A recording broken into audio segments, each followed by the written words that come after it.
As my people are saying, the hot, it don't happen, no. Hell, Nigeria, my country. Nigeria don't pasukasha. Just listen to Oshoma. You go weep or rather shed tears on this video for Nigeria. Watch, share, and drop your thoughts in the comment section. According to Dr. Nnamdi Azikiwe, when two incompatible meets, they can coexist if only they learn to agree and agree to disagree. Nigeria, a federation in need of federalism. Late General Johnson Thomas Umunnakwe Aguiyi Ronsin was killed for unifying Nigeria under a single administration. But almost 60 years after his death, those who condemned the unification of the administration of the country under one command and control and telling us that Nigerians' unity is not negotiable. What an irony. And that's why every 4 years, our parliamentarians will come up with a jamboree called constitutional amendment to distract the everyday people from the real issue of our over-bloated unitary system of government, cloaked in a garb of federal government, where almost everything about the administration of the country is micromanaged from the center and operated like a local government area, as every state goes to Abuja to collect for the bottle allocation. And even businessmen and women shuttle the same Abuja every Monday and return to their state on Fridays in search of rent and survival.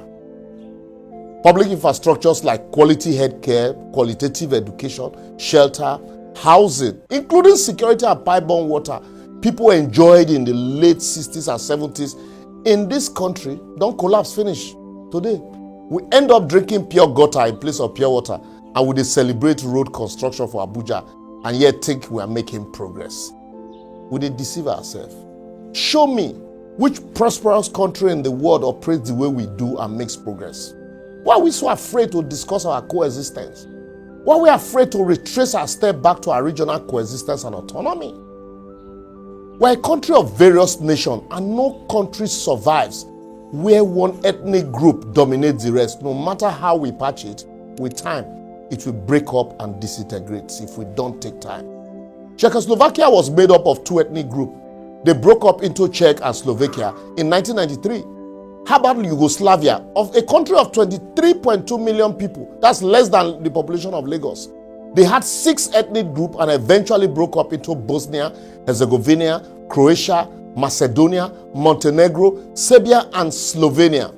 I don't even want to talk about Russia, USSR, because you can't even count the number of countries that it disintegrated into. Go to the United Kingdom. It's a country with 4 different nations. So they recognized their differences and created a regional autonomy for the 4 nations as Wales, Scotland, Ireland, and England. They are all countries within a country. Switzerland, Uko, is another example of a country with different ethnic groups as they operate a confederation and rotate the presidency through the 7 cantons that constitute the federating unit. And the language of the 4 ethnic groups are recognized as official language. How about the Canada that we are all rushing to these days? Go and verify. Outside Quebec and a section of Brunswick that are French speaking, every other province is English speaking. Yet the country is bilingual and each of the provinces is largely self-governing.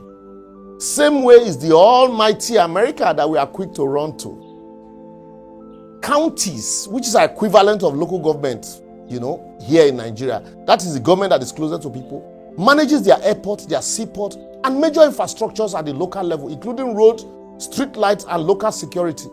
And they are largely independent of the state and federal government that oversees the territorial integrity, border control, and national security and policy framework. How many times do they see these countries, they amend constitution? Yet we think if we amend our constitution to create state policing for states that cannot even pay salaries or minimum wage, or even create more states to satisfy the whims and caprices of certain persons, while still retaining bogus power at the center, then we are the part of greatness. We'll continue to deceive ourselves. Despite all our constitutional amendments, Obasanjo's presidency could not fix the road to water. Yar'Adua's presidency, despite being brief, could not reduce Almajiris in Katsina, not to talk of the entire north. Goodluck Jonathan's presidency couldn't even fix the road to Otuoke's village, not to talk of the east-west road or the perennial flooding in Bayelsa. As popular as late President Buhari was, his government could not solve banditry in Daura, not to talk of the whole north, as most of them stopped going home. Abi has Tinubu's presidency remove area boys from Lagos apart from enriching a few associates and cronies of his.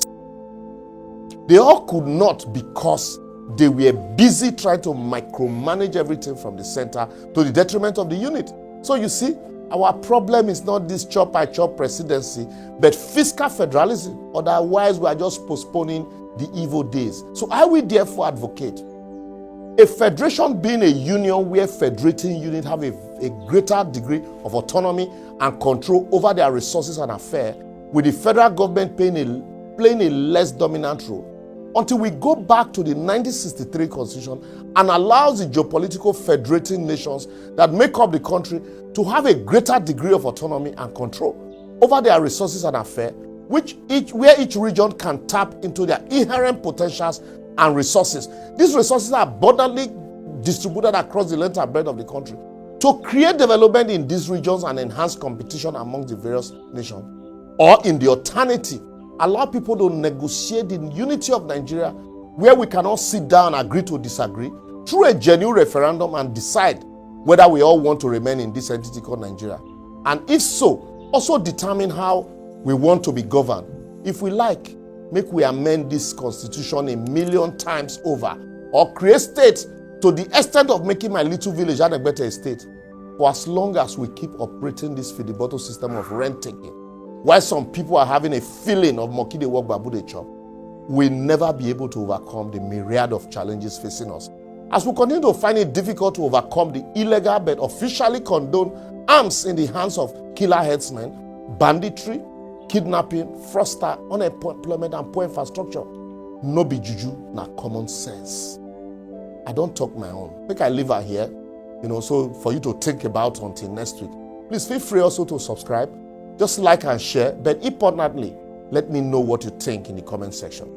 For you cannot micromanage a conglomeration of nations like Nigeria from one spot without most people feeling shortchanged. The only way out of it is through it. And the time to discuss those things we have refused to talk about